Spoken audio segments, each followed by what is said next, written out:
Hi, everyone. Okay, here we go. We're going to be looking over presidential roles in the foreign policy sphere as opposed to the domestic sphere. And there are two constitutional powers the president, regarding foreign policy, that the president has. The role of chief diplomat and the role of commander-in-chief of the U.S. Armed Forces. So remember that, two constitutional roles. As chief diplomat, the president shapes and administers the nation's foreign policy. In setting foreign policy, the president also can act more unilaterally than with domestic policy, meaning Congress tends to step back and let the president do his thing with foreign policy, more so than with domestic policy. So the president tends to make decisions without consulting Congress, without working with Congress. Of course, he still has to do that, but he might be more prone to a unilateral, he made the decision act than working with Congress. Unilaterally means undertaken by only one side, and in this case, it's the president without working with Congress. Members of Congress tend to be the most concerned with domestic policy, being reelected, appeasing and keeping happy the folks back home. So foreign policy is kind of the president's thing.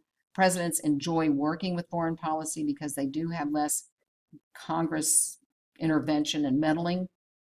And the president has more difficulty with domestic policy because Congress is so completely involved with that. All right, as chief diplomat in this role, the president negotiates treaties with other nations. That takes 2/3 vote from the Senate to ratify, or enters into executive agreements, which are like a handshake. It's not a real treaty. It doesn't need Senate approval, but it does have the force of a treaty. It is enforced, at least for that president's administration.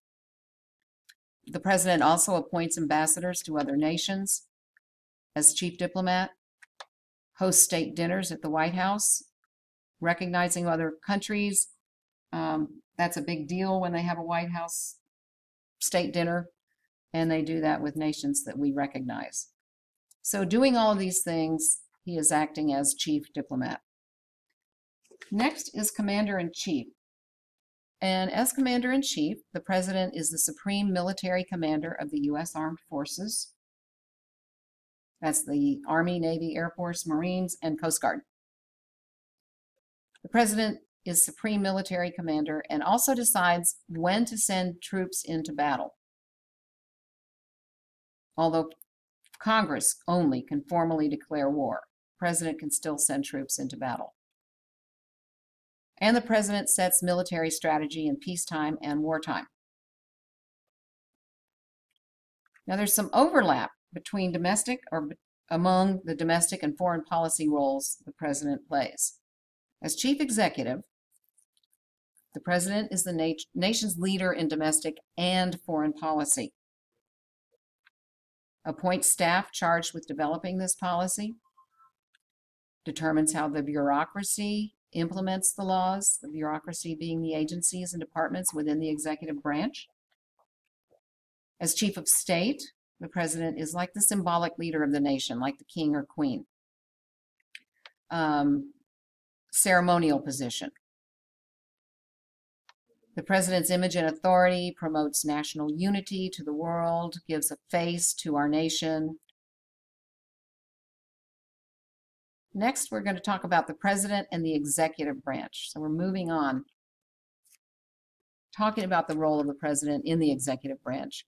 The president is charged with ensuring that the laws be faithfully executed, or that's called the take care clause, where the president is charged with taking care that the laws be faithfully executed. The president also oversees the bureaucracy, which has 4 million employees and a federal budget of $4 trillion. In addition, the president is leader of the executive branch, and that includes the vice president, the cabinet, the White House offices, and the entire federal bureaucracy. We're going to quickly talk about the vice president's role, and then we're done. The vice president is first in line of succession to the presidency. sometimes acts as a liaison, legislative liaison, or go-between between the president and Congress, depending on their background and experience. The president always tries to set a balanced ticket, or the would-be president wants to establish a balanced ticket by getting a vice presidential running mate who will broaden their appeal to the voters and increase their chances of being elected. So you can think of John McCain when he ran for president. He was the party's nominee. He was older. He was a POW, former POW. He was a white male. He chose a younger female, Sarah Palin, to run as his running mate, and in a way that balanced the ticket based on gender and age. They look for diversity of ideology, conservative, liberal, geographic region of the country they're from, age, gender, race, or ethnicity in choosing a running mate. Told you this would be short. That's it. Thanks for listening.